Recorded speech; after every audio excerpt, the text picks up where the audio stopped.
हमार तो पहिला प्यार रहलू। अरे ताहर शादी हो ताटे तो तू हो जा। कोशिश करब तारा प्यार में हद तक जाएब हो। कि कोशिश करब तारा प्यार में हद तक जाएब हो। यदि हमरे नाम लिखल हो ये तारा हाथ के लकीर में तो जान तारा जिंदगी में जरूर आएब हो। कि यदि हमरे नाम लिखल होए तारा हाथ के लकीर में तो जान जिंदगी में जरूर आएब हो। और तारा जिंदगी में जरूर आएब हो। रिक्वेस्ट बाटे तो हसे वापस प्यार के दुनिया में कदम रख द। तो हसे मिले ना जाने कितना हसीना आइल बा।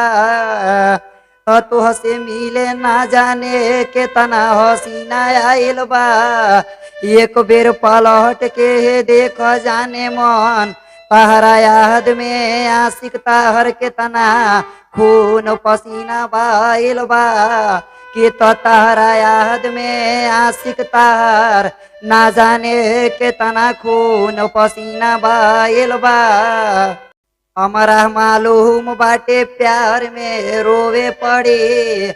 अदू में से के नसीब हो ये दगाया दगाए।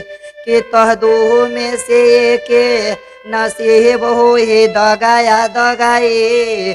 तो ये इश्क के ये कही नजरिया हवे। अरे मोहब्बत या बेवफाई। कि तो मोहब्बत या बेवफाई। चुटकी भर से नूर लेवे से पूरा शादी ना हो जाए। भीतर दिला ओ के देखल जरूरी बाटे हो। तो भीतर दिला ओ के देखल जरूरी बाटे हो। शानदार इश्क क के आशिक हार मानता। वो करो कुछ मजबूरी बाटे हो। कि तो वो करो कुछ मजबूरी बाटे हो। अरे मजबूरी बाटे हो।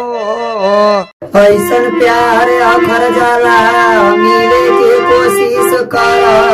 वही कब मिलौना ना। कि तो मिले के कोशिश कर वही कब मिलौना ना। तोहर बेवफा से कहतानी प्यार करी तो केहू के जिंदगी बूझ के खिलौना ना। वो की तो खिलौना ना। अरे इश्क करी तो केहू के जिंदगी बूझ के खिलौना ना।